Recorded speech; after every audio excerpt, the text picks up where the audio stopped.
Come on, Livingston, we're gonna go on and on and on. Together we can make it. We're gonna go on and on and on. Come on, Livingston. Knocks it through. Mullen bursting into the box. Josh Mullen. Together we can make it. Mullen's ball across. It's turned in. It's Pittman who's got it. Livingston leads. Can they get the ball back in? O'Brien. Lead! And Livingston have the lead. Man, can score. If we march to The full-time whistle blows and David Hayes celebrates. And the Livingston fans join in exultation. come on, Livingston. Livingston have the lead against Rangers, and they are certainly rising to a few occasions on their return to the top flight in Scotland. Come on, Livingston. We're gonna go. Hello and welcome back to TalkLivi, the podcast dedicated to everything Livingston Football Club and Scottish football. My name's Euan and today I'm joined by Angus. Andy is otherwise being a key worker today, and the two Callums, well, one has apparently just woke up, so it means he can't do it. And Callum Brown, well, he's Bertie Big Bollocks now. But Angus, how you doing? Did you have a good New Year? Yeah, not too bad. Quite a quiet New Year, not really doing an awful lot. No wild celebrations, which I guess fitting considering the year 2020. What about yourself, man? Pretty much the same, mate. It was a quiet one with the missus, and as you say, not an awful lot you can do, but it's everyone's in the same boat, aren't they? So hopefully 2021, hopefully there's a bit of light on the horizon. We can start getting back to normal, but we celebrated New Year with a Livi win, which we'll obviously talk about. So for the first time in 2021, coming up this week, we'll look back at the Hibs game. Could we make it 4 wins in a row away from home, or would it be back to earth with a bang? Me and Angus will discuss all the major talking points from that game. Next up, we're delighted to bring you our first special guest interview of the new year. Former captain Jason Talbot joined me to discuss his time with the club. And finally, we'll look ahead to our next game as we welcome John Hughes and his Ross County side to the Tony Macaroni Arena.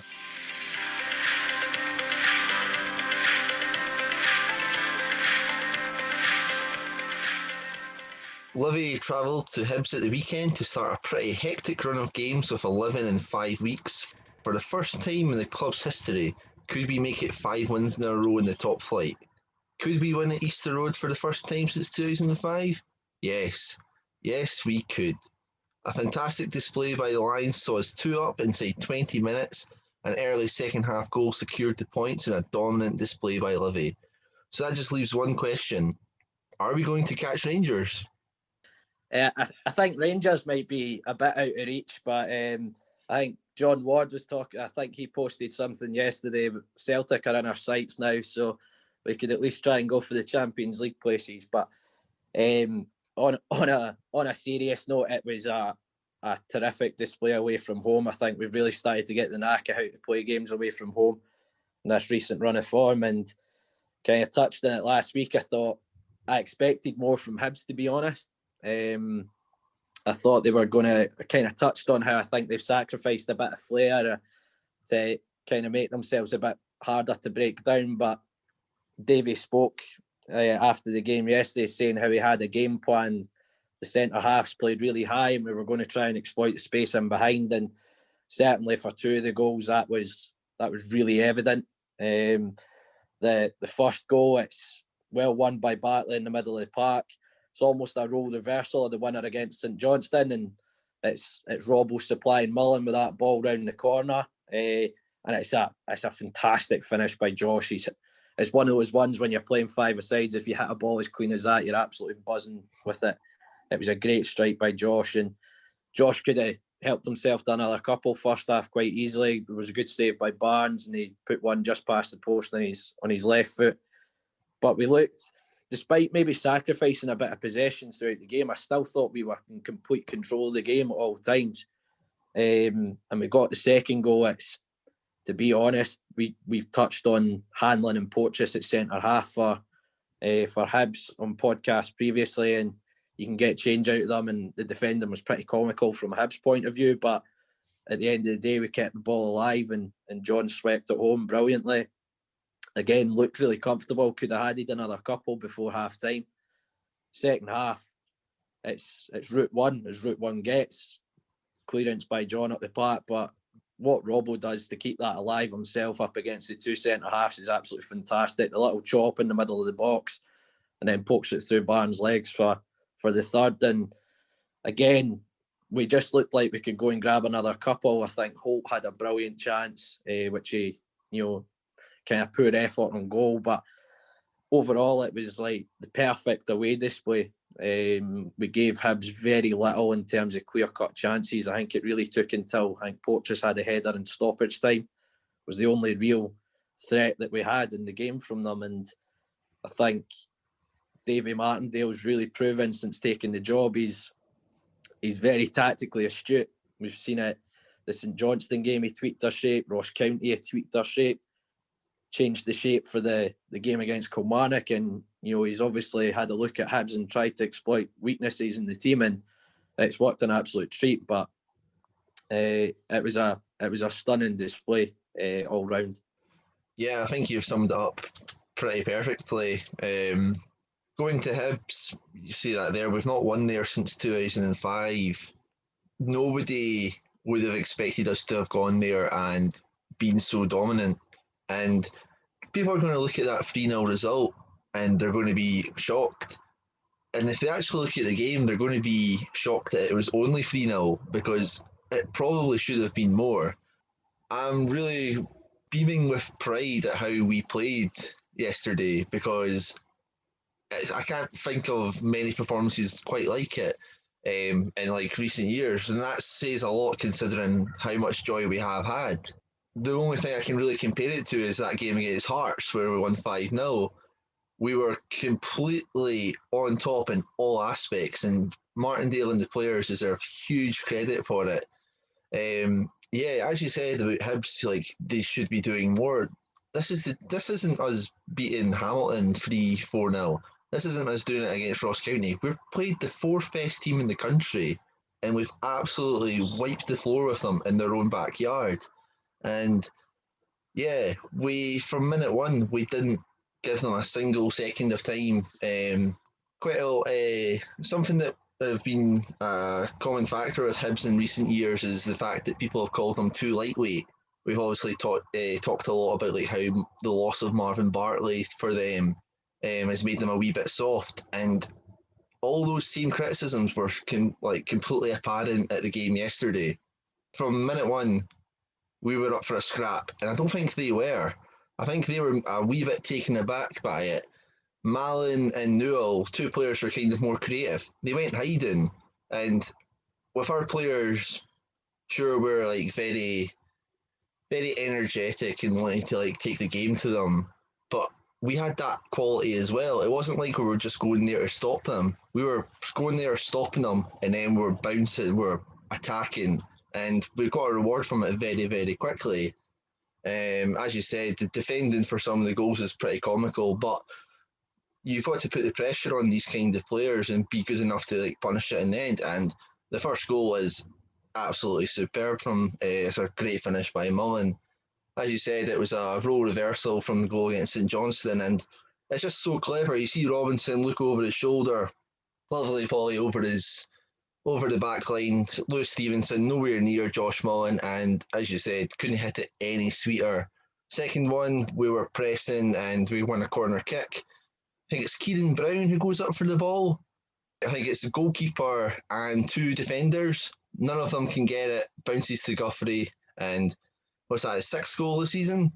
Unbelievable. Yeah, I think it's his fifth or sixth, and he was sixth last year. So we're kind of touching on his sports scene as well, just how much he's contributed at both ends of the park for the team. People like to talk about defenders in our league and like kind of who's like the best of the rest. Hanlon and Porteous come up an awful lot. If they're talking about Hanlon and Porteous, John Guthrie must be must be the best defender outside of the Old Firm right now. And I can't really think of anybody right now who could come close to him, because he is so dominant at the back, and the goals that he chips in as well. He's an absolute fantastic player that we're lucky to have at our club.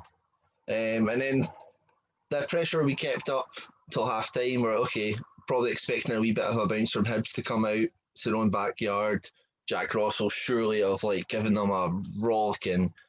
We score about 3 minutes after through such an easy way. Guthrie, just a big punt from his own 18-yard box.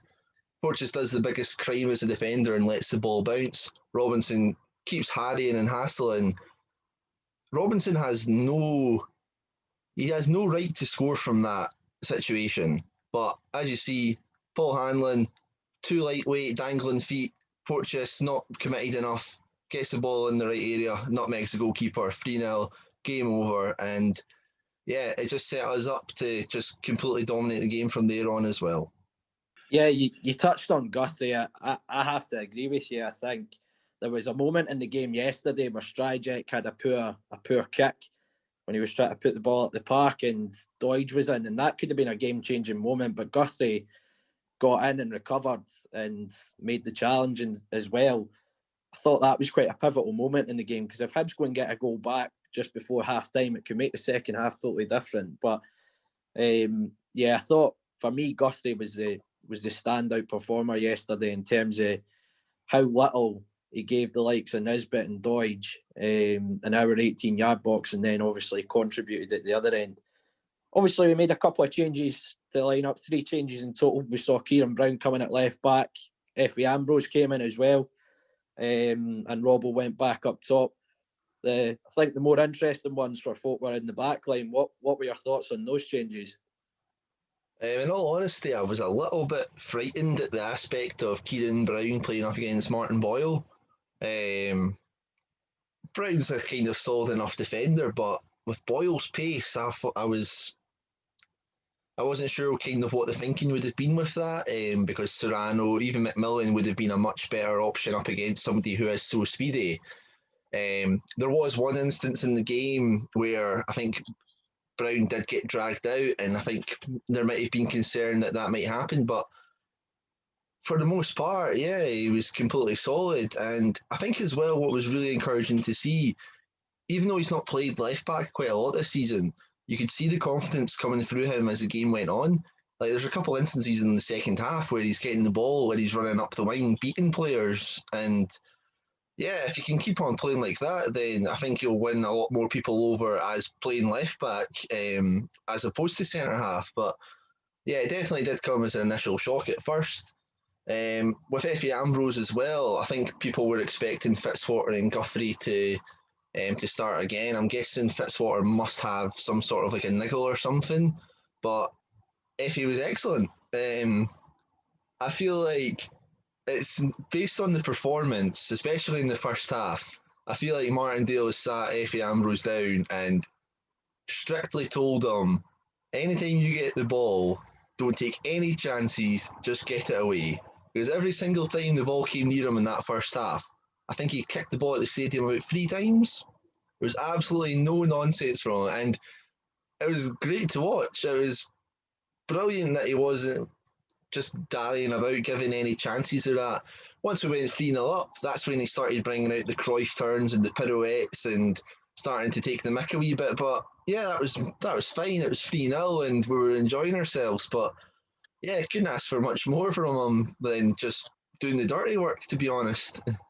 Yeah, I was pleasantly surprised with Kieran Brown. I was similar to yourself, kind of thinking it might be Boyle and McGinn down that side, and I was a wee bit concerned they might be able to exploit Brown for kind of pace down that side, but he was absolutely solid throughout the game.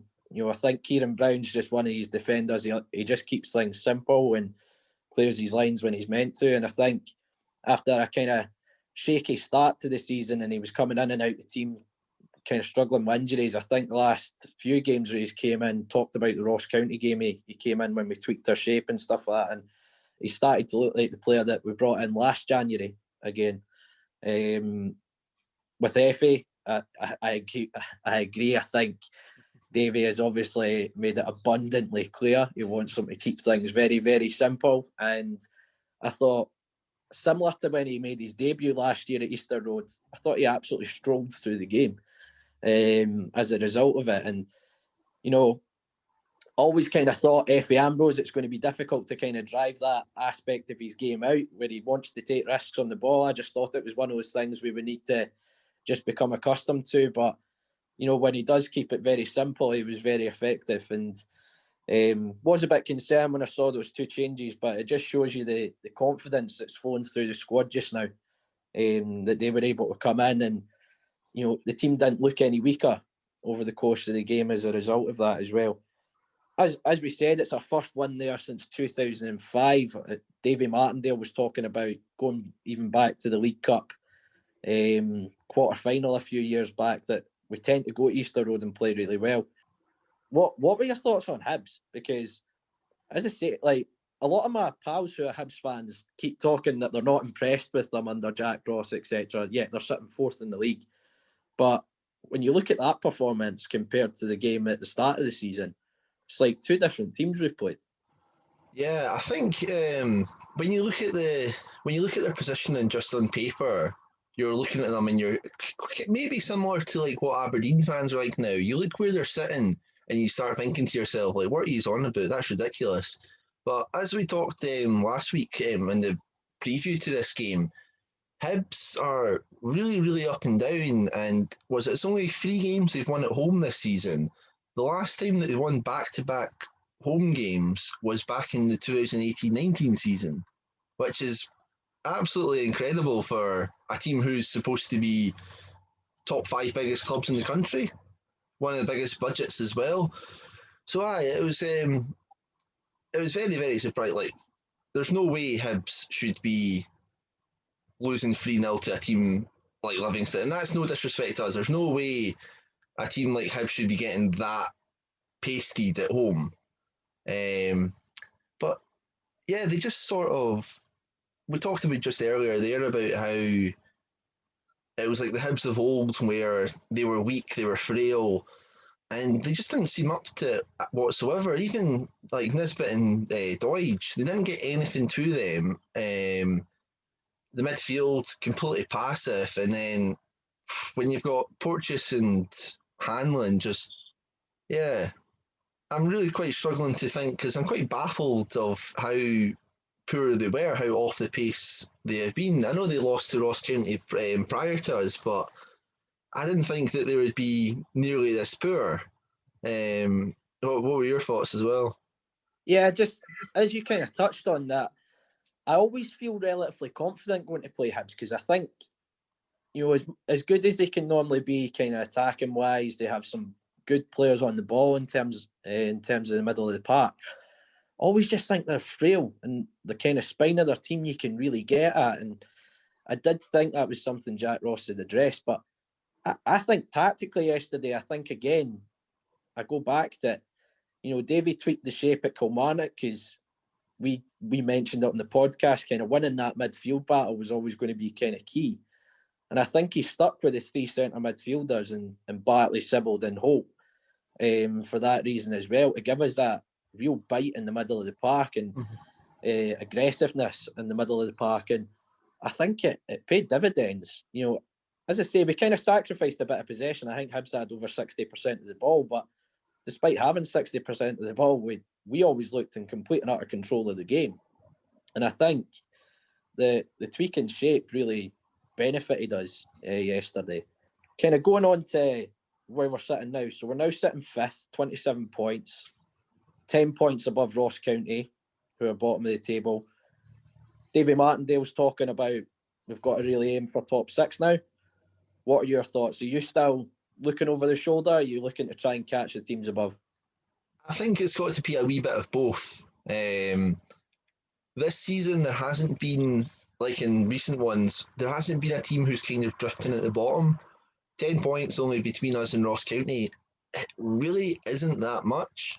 You're talking about like a 4-game spell where we could be, well, we'd have to, like all the teams below us would have to pick up points. But between now and the end of the season, 10 points could probably be caught up by bottom to about 5th place now, with that 10-point gap. So I think we just need to keep on taking each game as it comes by and just keep on winning, because we can control our own fate that way. If we keep on performing and keep on picking up points, then we'll be absolutely fine. And yeah, what is it? Hibs are, I believe, 9 points ahead of us, and we have 2 games in hand over them. So you never know what can happen. And if we keep playing like that, then there's absolutely no reason why we couldn't catch Hibs. We've already proved that we can be just as good as them.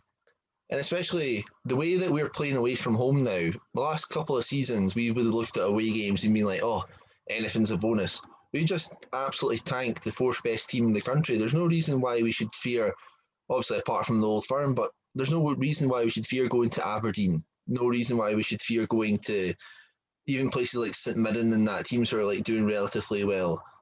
I think we need to be just kind of cautious, but optimistic at the same time, if I want to contradict myself a wee bit.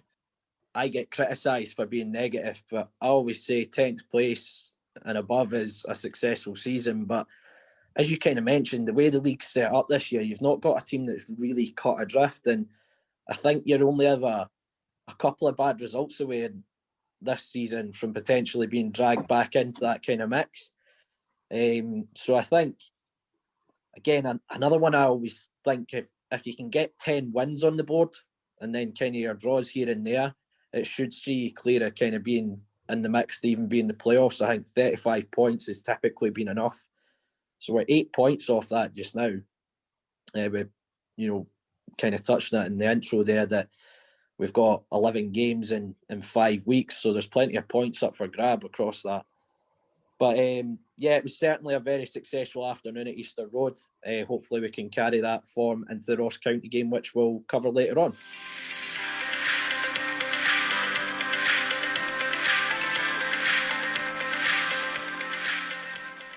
It's time now for our first exclusive interview of 2021. We welcome former club captain Jason Talbot onto the podcast. Jason, a multiple league winner and Challenge Cup winner, talks about his time with the club, including that turbulent time under Italian fraudster Angelo Massone and playing under no less than 9 managers. Jason also tells us about the aftermath of that tackle on Sam Nicholson and how he received some unwanted messages on social media. A top guy and a pleasure to talk to, yet another club legend. So here it is. Today on TalkLivi, I'm delighted to be joined by Challenge Cup winning captain Jason Talbot. Jason, how you doing? How have you found the last few months? Not too bad, thank you very much. Just getting on with life, as everyone seems to be doing right now. And what have you been doing to keep yourself busy? Basically, working in the normal life, like a majority of people are. I've retired from football, so I got myself a job. I've been in the job now the last 2 years, and I've been enjoying it. So I've just been getting my head down and, just getting on with life. I noticed how you kept referring to it as season. You still work summer to summer, don't you? Yeah. I always tend to try and take a couple of weeks off in the summer so I can go home and visit my parents and that and stuff. But sometimes it's difficult to get out of that transition. Yeah, well, what we'll do is we'll just dive right into when you joined the club. So you joined Livi in the summer of 2008 from Port Vale. How did that move come about, and what attracted you to come north of the border? The opportunity, its actual self, to come north of the border. I played with a boy who was at Livingston and St Johnstone. I don't know if you remember the name, Nathan Lowndes. Oh, yeah. So he was from my area and he was at Port Vale when I was there. And basically, he just said that if I ever got the opportunity to take it. So I think it was Alan Preston. He had links with the club. So he was working on behalf of the agency that I was with at the time. And he gave my agent a call, and he basically said there was an opportunity. Would I like to go up and take the trial? Nothing was really happening down south, so I decided why not. And what did you notice, kind of, first of all, when you signed, the difference? Because obviously you played at Port Vale and you play almost Saturday, Tuesday all the time. Did you notice a big difference going from that to almost just kind of playing every Saturday instead? A wee bit, aye. Obviously, you have your cup games at the start of the season and stuff like that they implemented. But, from not playing Saturday, Tuesday, like you're saying, it was a little bit strange in a sense, because obviously you train more than what you would usually train. You know, a lot of the time down south, it was you'd play on the Saturday, you'd recover Sunday, Monday, play on the Tuesday, off the Wednesday, and only train Thursday, Friday. So you only really trained like the 2 days out of like the 7, if you know what I mean. So adapting to that was a little bit strange. And when we started off the season really well. We were sitting top of the league under Roberto Landi. And he quite famously came out with a comment about taking Livi to the Champions League within 3 years. And splitting the old firm. How did that go down in the dressing room when he came out with that, and it was obviously out in the press? I think he lost the dressing room at that point. I think, like you said, we were on fire. We were playing really well. We were playing some nice football, attractive football, and scoring goals and winning games. And I think the lads were really happy with that. And the management at the time decided to start bringing a couple of Italian things, like Italian ways of training, like training at 3 o'clock during the week, and because obviously that's what time you play on a Saturday. And then I think it was that point where we were on our way down to Queen of the South, and that came out on the back of the, I don't know if it was the Record or the Sun, but it was in one of them, and the boys just totally, they couldn't stop laughing. Because I think it said we will get within the Premier League in 3 years and split the old firm. I think that was the quote. And obviously me just being recently into the Scottish game, I didn't really pay much attention, but it was just the other lads, you know, boys like Liam Fox, Dave Mackay, James McPate, Murray Davison, you know, I've been at the club for a long time, and they've obviously seen things, you know, and know the Scottish game. But I think at that point, because if they're right, did we not get beat by Queen of the South 5-1? I think it was 6. I think it was 6-1. Yeah, well, I switched off because I think I ended up playing right back at one point, which was strange, you know. So I think at that point, and then obviously the money issues came in with that, and then, you know, from going top of the league to then within a short spell ending up being near the bottom was quite frustrating. Yeah, you touched on the money troubles, takes me on to my next question. That summer was a summer of turmoil at the club. We'd had a couple of managers, Paul Hegarty had come in, and obviously things had started to turn sour behind the scenes. I believe Massone was involved in Hegarty's dismissal as well, and I think he was on trying to defend the players to the PFA or something like that. Yeah, he was. I think the older boys had put in a contract basically saying that, you know, the club needed to pay as part of like the law as such, you know, and if it wasn't, then we were gonna like take a stand and not play and stuff like that. And I think we had the backing of the fans at that point or something, to which then Hegarty actually backed us, and at that point he then got sacked the following week, which was a little bit crap to say the least.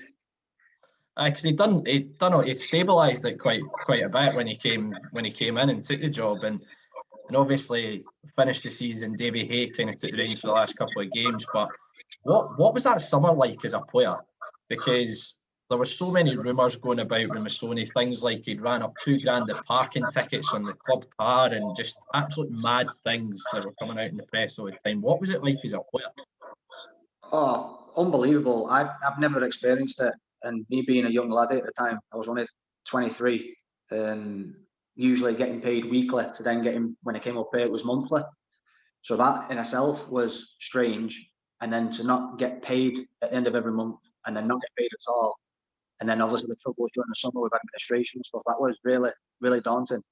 And it affected a lot of players, and me included. Obviously, I had a house back down south that I needed to pay for. I was also paying rent up here in Scotland, and you know, it was a troublesome time. And in the summer, I didn't really know what was going to go on. Obviously, contracts were going to get torn up and stuff like that. And I think we count our stars that obviously the club got taken over when it did. And obviously, the club would find itself demoted to the third division. Fortunately, the club was taken over, as you say. What sort of state was the club in behind the scenes at that point when we started that season? Oh, terrible. I think everyone that was owed money within that club must have taken something from the club, whether it was like pint glasses to tellies and stuff like that. It was we obviously we go in towards the end of the season, and people obviously had worked there, like I don't know, cleaners or whatever, or bar staff. Stuff just ended up going missing, and it was strange, you know. And then to go from having a lot of things within the club at the end of the season to then going back in pre-season and having nothing was like there was no chairs for the tables or anything for where we sat and stuff. Just something stupid like that. Like, you know, where we had lunch, there was no chairs. Like, and I know it sounds petty, but if you're buying, you know, 30, 40, 50 chairs, that all adds up to a club that's just got no money. Yeah. You know, new owners that have just taken over, they've worked hard to take over the club, and they've got no money themselves, and they're having to fork out on stuff that's actually needed. It was frightening. It was frightening. Now, obviously, Gary Bolin took the reins at the start of that season, and the teams did secure promotion and the league title. Your contract was up at the end of that season, and I believe that you had a trial with Dundee. What kind of happened there, and what made your decision to stay at Livi? Well, nothing. I had a contract offered to me in the January by Livingston of that second season when we were in the third division, and it was an initial pay cut, which obviously I understood, but I knew that a couple of clubs were interested. So, as any normal player would do, they sort of say, "Can I bide my time? I'll give you an answer. Is that okay?" And the club agreed with that. So nothing really materialised at the point where the season was still going. So, you know, I was still playing games for the club. I was still putting my effort in, and I went to the club and said, "Listen, you know, I'd like to sign that contract." To which then, at the time, don't really want to name any names, but a certain person said, "No, that contract's no longer available. Right. It was basically a stick it up your ass sort of thing." Right. So that was, and then I never really fully appreciated that title that we won because I knew I wasn't going to be there. Mm-hmm. And it was sort of it left a sour taste at that point. And it was something I never really wanted to do if I was going to leave, because the 2 years that I was there, although there was a lot of troubles in them 2 years, I did really love my time. So, you know, I had the trial at Dundee that was led on false promises, this and that, players moving on, which they didn't. So then I ended up going home and went back down to Manchester, and there was nothing really coming about football-wise, so I ended up applying for the Navy. So I ended up playing for the Navy, and I got my date in to do all my tests and stuff like that. And I think Gary Bolin phoned me up the day after we played, I want to say Queen's Park in one of the cups. Right, yeah. And we got beat. Mm-hmm. And he basically said, "Look, I think we need you back. Are you willing to come back? The only thing is I can only offer X amount." Now, at this point, it was a massive wage drop. Yeah. But I had nothing, so I just wanted to get back playing. So it was just a case of, why not? You know, I really liked my first year with Gary Bolin, you know, and obviously me signing for another season, we ended up winning the League One at the time. Yeah, well, as you mentioned, it proved quite a good decision coming back. You helped the team secure a second promotion, second league title on the bounce. We had Bobby Barr on the podcast during the summer. He was telling us there was a pretty good team spirit and a lot of kind of antics in the dressing room at that point. You must have some stories you can share from that period. There was. Well, he had a few characters, and bear in mind, Bobby was only a young lad at the time, but he'd been around in the game, you know. I think he came on the scene when he was like 16 years old. So I think he was like 22, 23. He was a couple of years younger than me, and just a young lad, and he was daft, and he had a bit of crack, and, you know, the likes of Ian Russell, you know, what a guy he is, an absolute great guy. You know, Craig Barr, Paul Watson, Keegan Jacobs, you know, we were close. We were all close. And I think because obviously the majority of us were from the season before, with a couple that were actually there initially when I first turned up at the club, there was a strong bond, you know, and I think, bear to mind, everyone remembers the songs that we all danced to in the change rooms and stuff like that. That was a good time. That was some laugh. It was a solid return to the first division that first season back up, but Gary Bowen did get sacked part of the way through the season, was replaced by John Hughes. Now, me personally, John Hughes was a bit Marmite in my eyes, but what was the reaction like in the dressing room? Because I know a lot of the players were really fond of Gary. Yeah, well, we grew a close relationship. A guy that's been at the club for 2 and a bit seasons, he won back-to-back promotions. And the excuse that we heard was he wasn't playing enough young boys. That sort of, it smelt a wee bit, and the lads weren't happy. And I never really knew anything of John Hughes at the time. Like I said, it was only my fourth season up at the time, and Yogi wasn't really a name that I was fond. Like I never really knew at the time. So it left a sour taste in a lot of people's mouths when Boland was sacked. But when Yogi came in, he had some, his way of playing the game was really well. Mm-hmm. His understanding of the game was very knowledgeable. And I don't think he took a game because a few got cancelled as far as I'm aware. And we did a lot of training under him. And the first game that I actually played for him, I ended up rupturing my knee. Mm. So I never really got a chance to play under him again. Yeah. Well, that again brings me on perfectly to my next one. You suffered a serious knee injury, your cruciate. You did miss a large chunk of the 2012-13 season. How tough is it to come back from an injury like that, and how frustrating is it kind of sitting on the sidelines as a player? Well, at the time, I didn't think I was going to come back. I'd never had a serious injury like before. I'd broken bones, like I broke my nose, I had cuts all over my head, my eyes. I'd broken a rib. That was as far as I'd got injury-wise, so I never really had anything serious until that moment. So at that time, you don't really think anything apart from there's no way I'm coming back. So, and it was only the fact that my first daughter was born before I had an operation that gave me like the wee kick up the arse that I needed.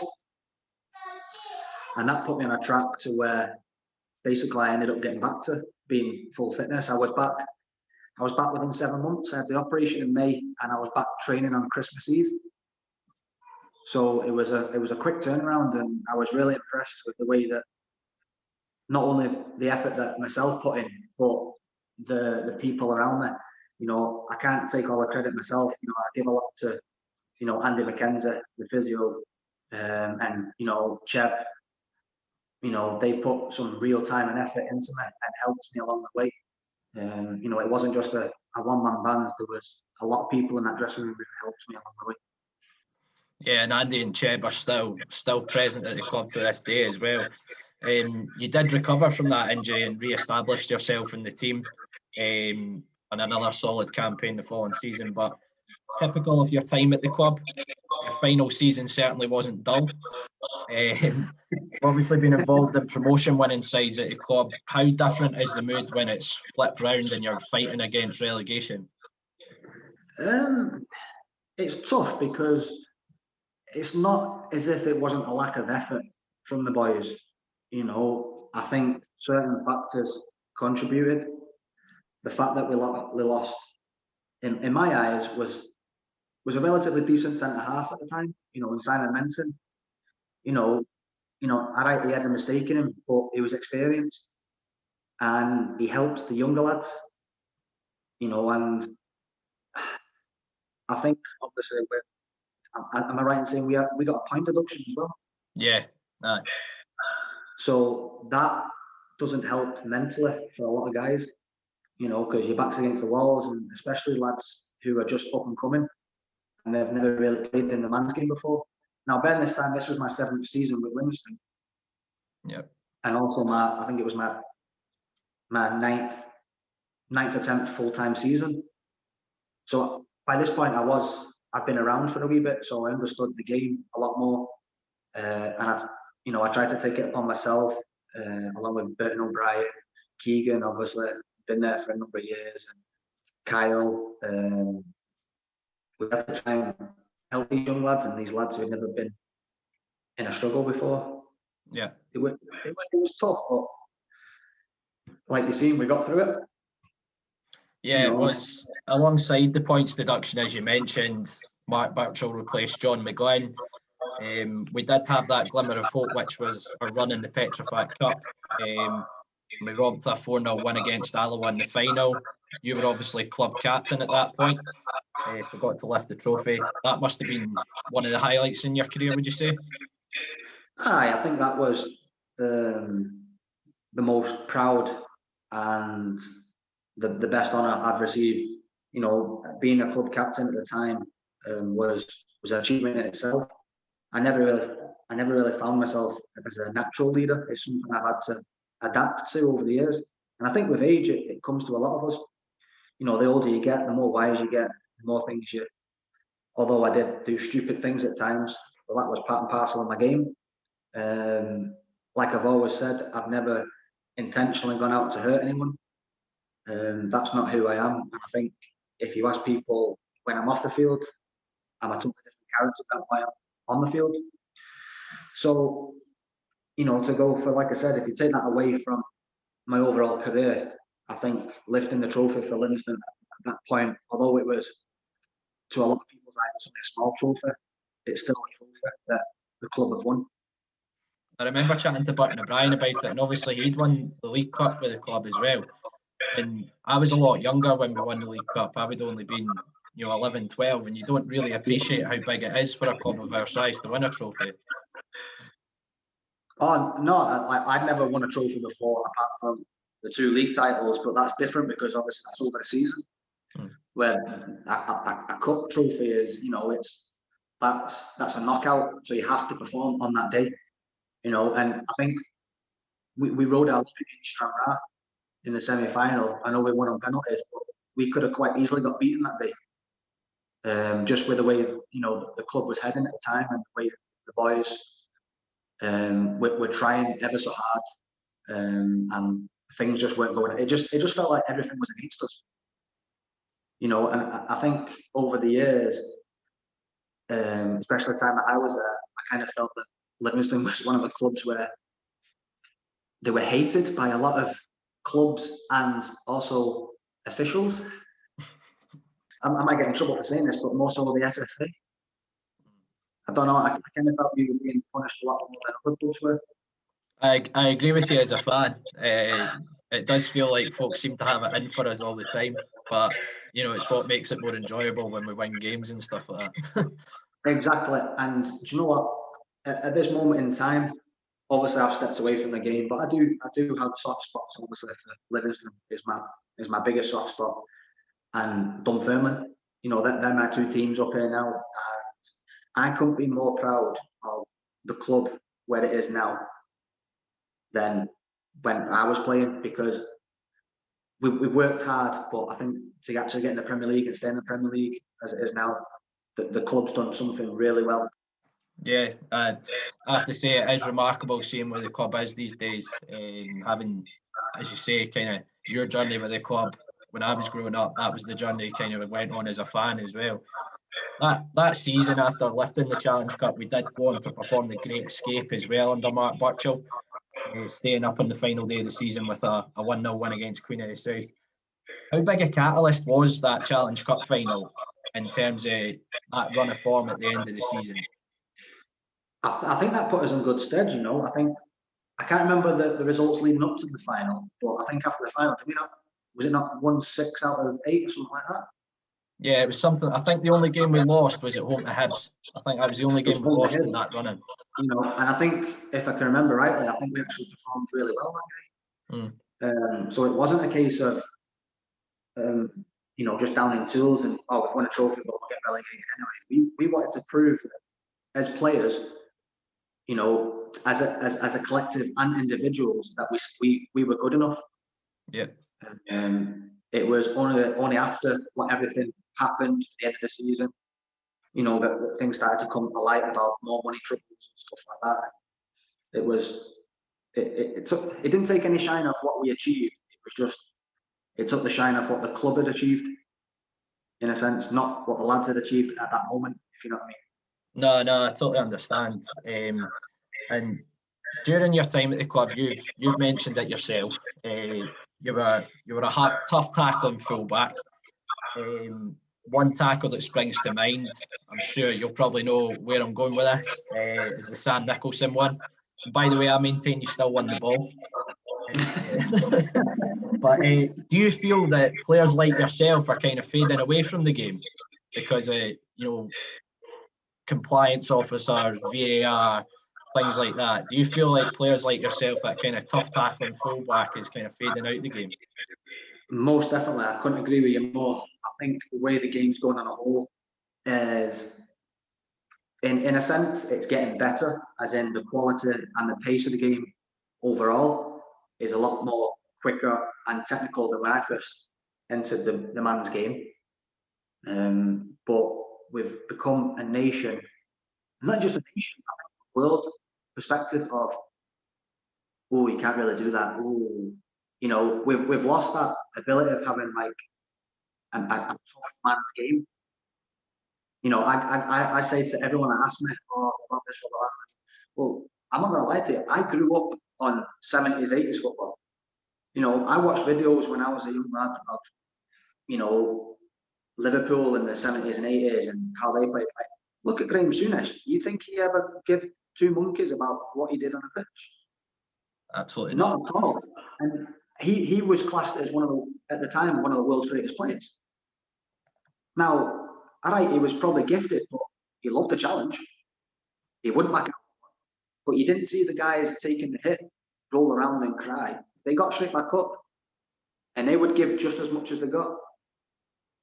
And I think over the decades we have lost that, and I don't know why. It's been sort of been ushered out, and I don't say, and this is where a lot of people take it wrong. Like, I'm not for going out intentionally hurting people. That's not what it's about. There's an art to tackling, and there's an art to being physical. Most of the time I got it right, but there was times where I did get it wrong. But that's only because of that. See that split second that you have to think. That's how quick the game's gone. And that's basically the incident for the Sam Nicholson one. It was what I seen at that point was probably something totally different than what other people would see. Mm-hmm. And all I went for the ball, and it was literally my momentum that led me into what happened next. And as you're well aware, everyone's seen that photo. That photo is the prime example of what gets you into trouble. That photo tells a million words. You know what I mean? That's like, oh, what a dirty player he is, or there's no ball there, there's no ball there. You know what I mean? Did he get a red card for that? And they're the comments and stuff like that. And at the time, I was probably going through a rough patch in my life personally. Right. And I was dealing with a lot of things at that point. And for that incident to happen when it did, it sort of set me back mentally. Right. In my personal life, not my football life, in my personal life, and to receive, like death threats on social media and stuff like that from people who are meant to be fans of Hearts and stuff like that. It wasn't something that I've ever come across. I've been sent off for multiple things in my career.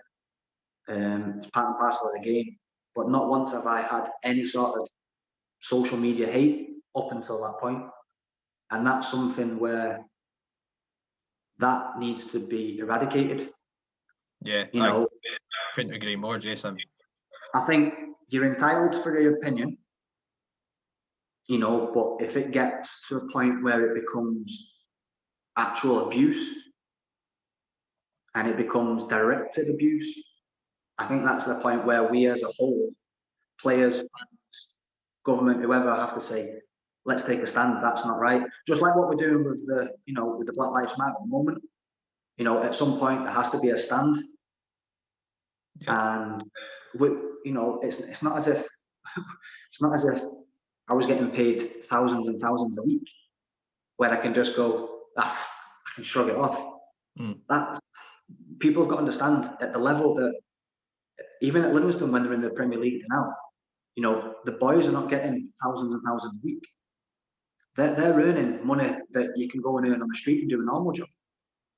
You know, it's not a lot of money that they're earning. And I don't think it's right that, you know, some minority have to go and spoil it by directing not physical, but abusive hatred towards individuals. Yeah, well, I mean, it's such a current topic, isn't it? In the media and stuff like that just now. But that, I mean, we're talking a good 5 years ago that was happening to yourself. Obviously, you spent 7 years at the club, and you mentioned that summer there was a few more kind of financial problems. I believe there was a transfer embargo as well. You ended up moving on to Dunfermline. Was there ever the chance to stay at Livi, or did you see it as it was just a chance of a new challenge or something like that at Dunfermline? No, there was.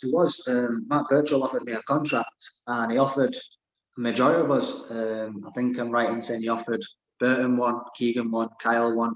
You know, a lot of the senior lads at the time. But I couldn't stay for the money that they were offering. That would have been my 5th wage cut at the time at Livingston from when I first joined. So I want to say, in hindsight, I'd have loved to have stayed, because I would have, if the circumstances were right. Because I could have finished my career there. It was always something, when you get to 7 years, you go, oh, get another 3, get a testimonial. That'll be me. I finished my career. Do you know what I mean? Like, that was because you know yourself, when you look at players, loyalty doesn't exist anymore. Yeah.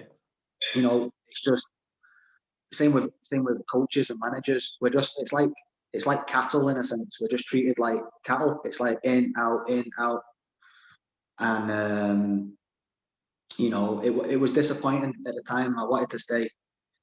I just physically and financially couldn't bring myself to drop again. And that's when Dunfermline came in, and they offered actually more than what I was on initially. Right. Wow. And that's a club in League One. So it ended up being a no-brainer at that point. You know, it was a sad day for me leaving, but I think it just came to the point where I had to go. Yeah, well, that's understandable in any walk of life. It seems to be that it's always that opinion in football. Oh, he's not loyal to the club, etc. But you know, if I'm Joe Bloggs on the street moving between office jobs, and I get told I'm getting X amount of money, I'm going to move. So it's bizarre how it works in football, isn't it? Well, exactly. Do you think someone who, say, for instance, you work in supermarkets, right? So you're working in Aldi, but as they come along and offer you £2 more, you're going to take it for the same hours. And then Sainsbury's comes in and go, oh, we're going to offer you £2.50 more for the same hours. You're going to go there. You don't think all them going, oh, look at that, there's no loyalty here. And I totally agree with it. It's nonsense, you know, and especially for boys that have actually put in the effort and the time. You know, I'd like to say that I did give my blood, sweat and tears to the club when for the time that I gave at the club. Yeah, well, I mean, you served the club for 7 years, and there was successes along the way. You also played with a number of good players, young players kind of coming through as well. Was there any players that really kind of stuck out that you played with in your career that were at Livingston? Yeah, Matt McNulty. I always thought he was destined for big things. Natural finisher, great passer of the ball as well. He was, you know, it was a fit young lad, and he was stocky for his age. You know, when he burst on the scene at 17, he was a big lad. You know, he wasn't just a small lad. You know, obviously you got Stefan Skugel, natural ability, unbelievable. Just unfortunate in our game in Scotland, he got kicked a lot. Yeah, certainly did. In a sense, that's because he was good, and you know, he was playing against men, whereas he was still a boy in that sense. You know, physically, he was still a boy. Like you say, I've come across Burton O'Brien. Wow, you know, one of the best passers of the ball I've seen in my career, unbelievable. His first touch, the way he takes out his feet, and his strike, unbelievable. And that shows in the sense that the career he's had. You know, he has had a good career. And he's won things, and he's played so many games. I do want to give a shout out to Keegan, because Keegan's always been, he's always been one of my favourite lads. His family took me in when I first came to the club all them years ago and stuff like that, and we've remained friends ever since. Obviously, don't keep in touch as much now, as you leave the game and things happen. You just lose contact a wee bit. But another good player, technically good, engine like I don't know what, just run all day for you. But like you said, there was some characters. Obviously, you had the first Sparker, Lee Griffiths. He was there when I was there. Who was the better finisher between the two Sparkies? McNulty. For finesse and accuracy and conversion rate, I would say McNulty. Now, it might not have shown in games a lot of the time, but I think if McNulty played in a team where we had the boys of, when I first came to the club, you got boys like Joe Hamill who could whip in the ball from anywhere. Yeah. Joe Hamill was one of the best left-foot players I've seen as well. You've got Murray Davison, running off him and stuff like that.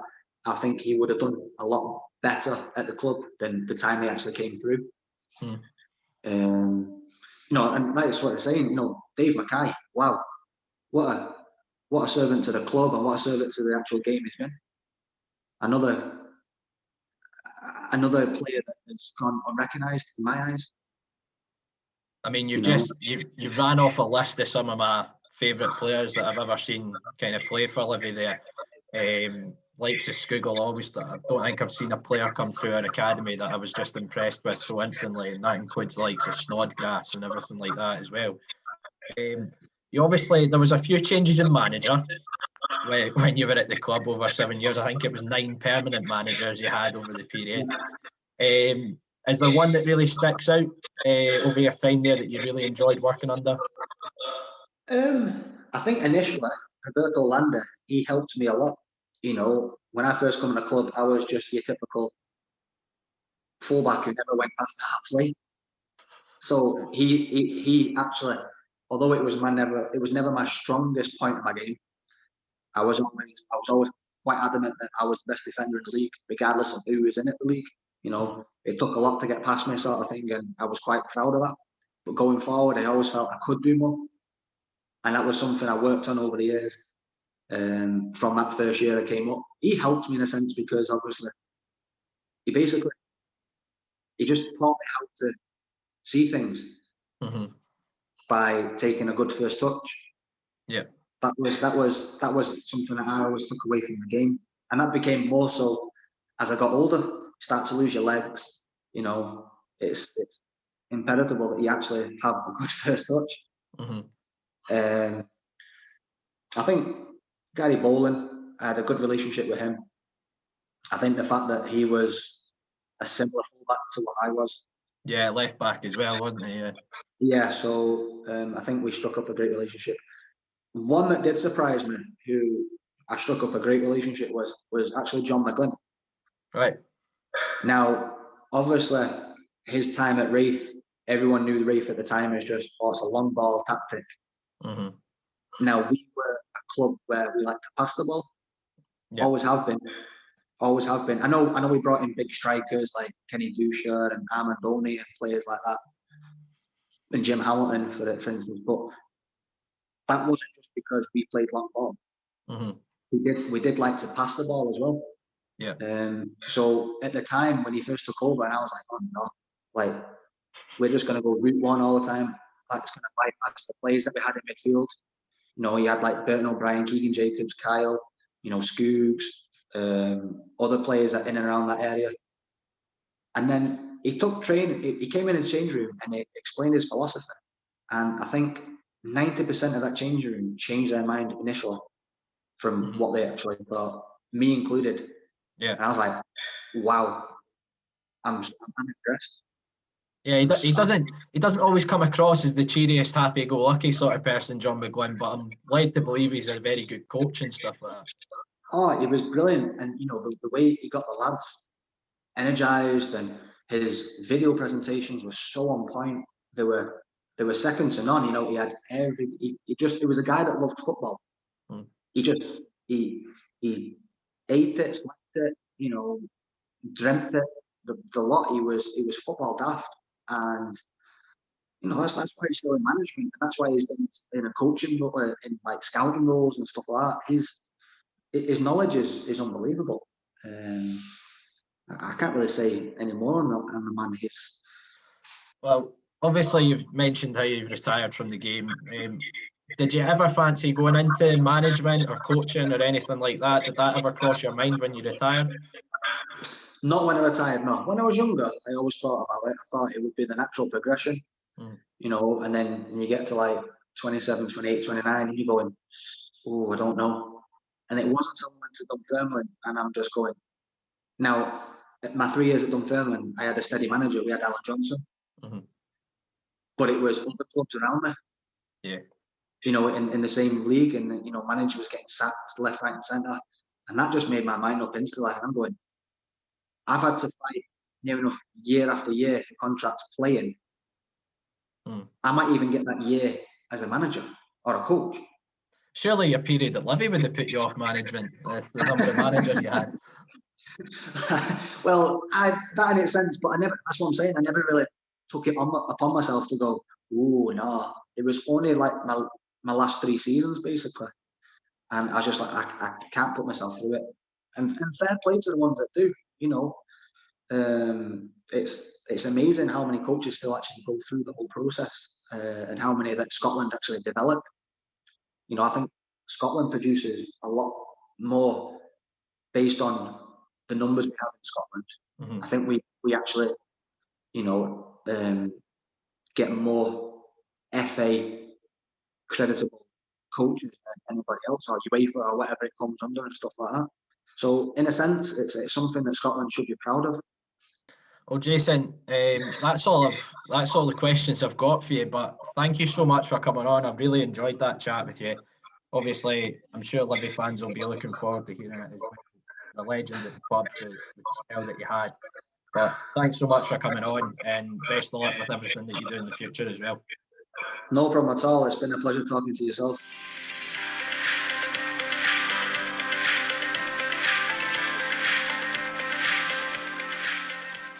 Finally this week, we're going to take a look at our next game. It's a home tie against Ross County. A change of manager has brought an upturn in results for the Dingwall side, with a win and draw in their last 2 outings. It's also a return for former Livi gaffer John Hughes to the Tony Macaroni Arena, who now leads this Ross County side following the sacking of Stuart Kettlewell. Livi, though, going to this game on the back of a 7th successive win, which has not only bolstered our survival hopes, but has given hope that a repeat of last season's top 6 could be on the horizon.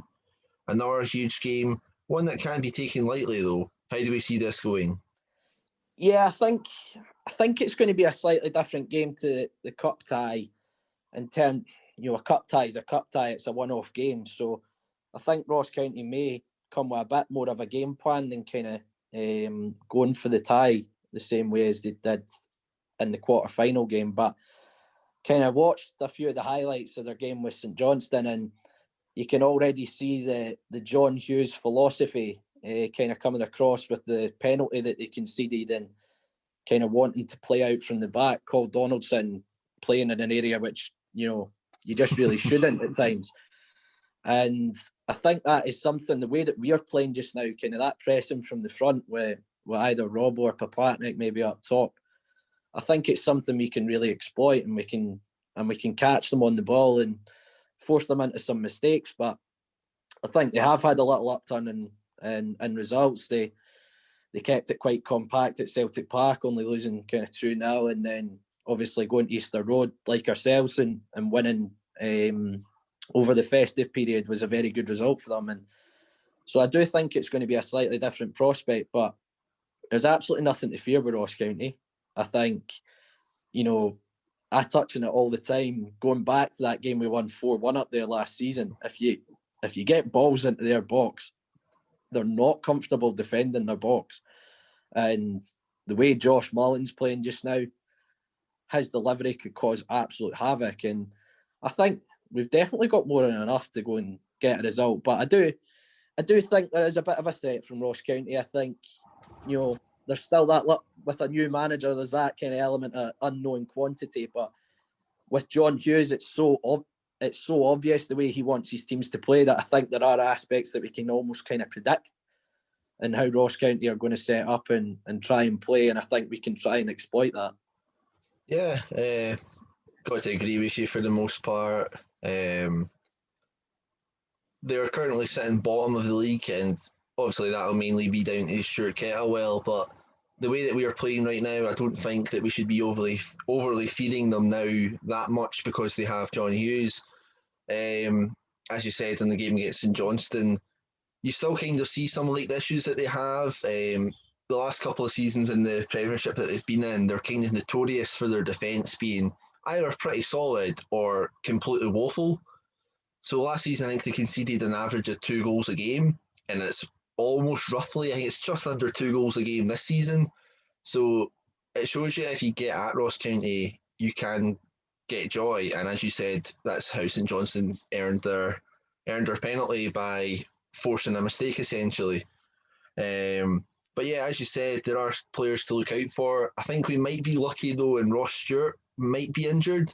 I know he missed the game against St Johnstone completely. Although he hasn't been scoring an awful lot this season, I really like him as a player, and I think he's the kind of player I would love to have at our club because no matter what, he always gives 100%. He's been very, very unlucky this season so far to not have a lot more goals, but he always knocks his pan in, and even in that last game against us, you've seen like the runs that he was making. He was causing us some problems. Other than that, Ollie Shaw's came back in. He was on like a decent scoring run before getting a wee injury. He's came back and now he seems to be like the main man up front for them again.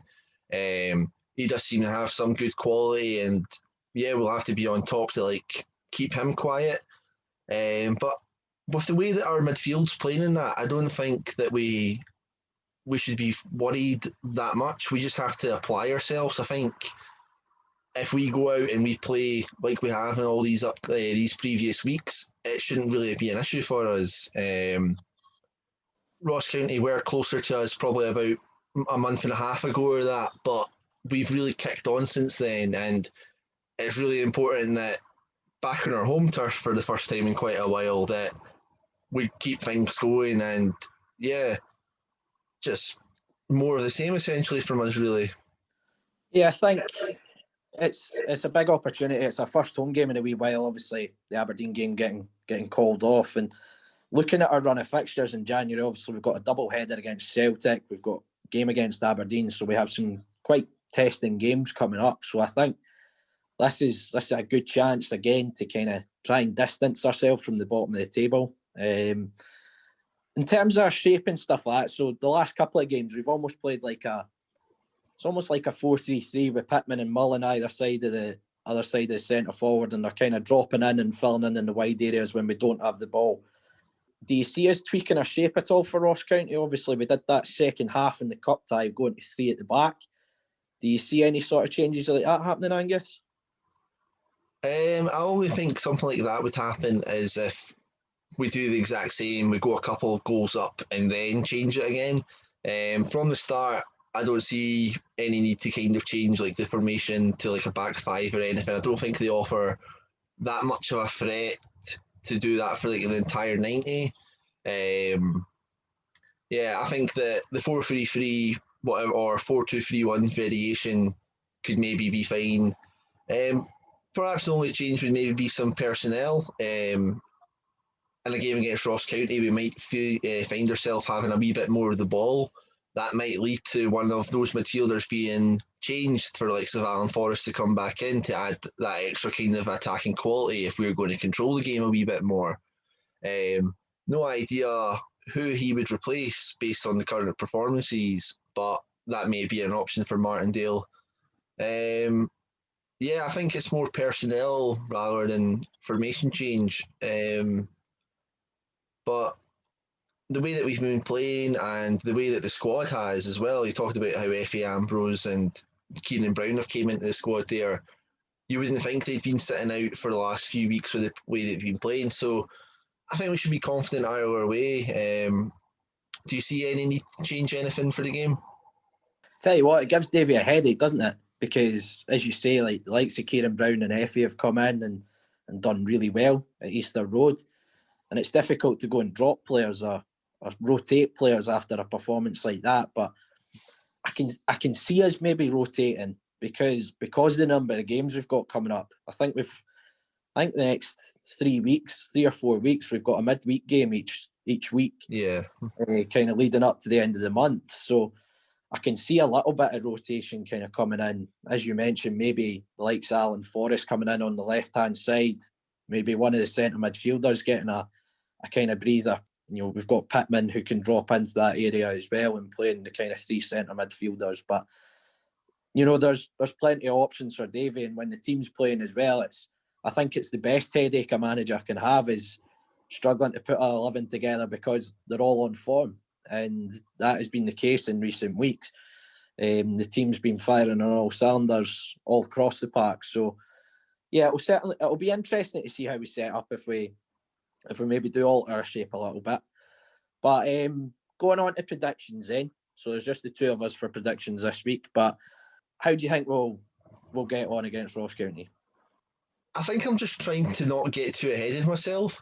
I want to say quite a big result, but I'm trying to restrain myself. So I'm just going to go for a basic 2-0. I'm just going to keep my feet on the ground for now, just a wee bit longer, see how it goes, and just stick with a classic 2-0. Yeah, I was kind of thinking along the same lines. I think it's quite an intriguing game, obviously, with the change in manager for Ross County. But I think we can get goals against them. I just think there's loads of mistakes in that Ross County backline. I'm going to go same as you. I'm going to go 2-0. I fancy us the way we're defending just now to keep a clean sheet against a team that aren't creating an awful lot. So I fancy us for a 2-0 win, but hopefully our predictions are spot on and we can get another 3 points and an 8th successive win.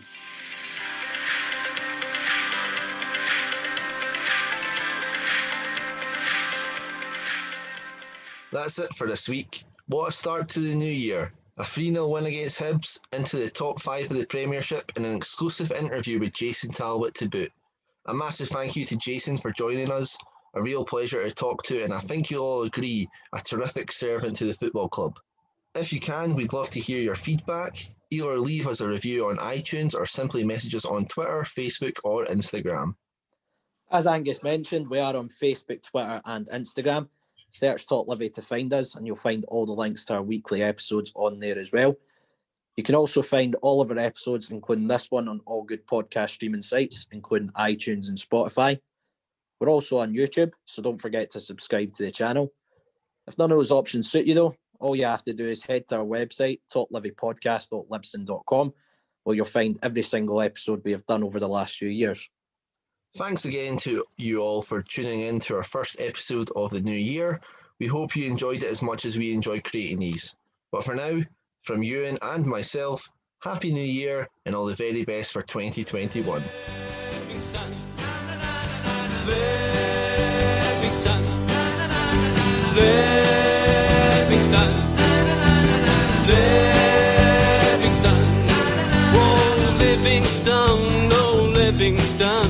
A love will never die. Where's Lothian, where's Lothian, is our battle cry. This is the place from which we hail. Livingston, oh Livingston, it's up to Ammonvale.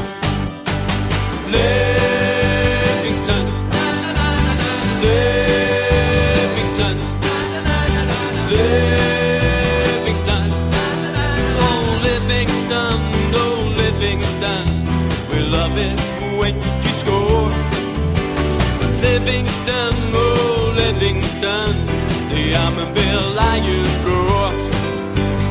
Livingston, oh Livingston, realize our vision. Livingston, oh Livingston, to the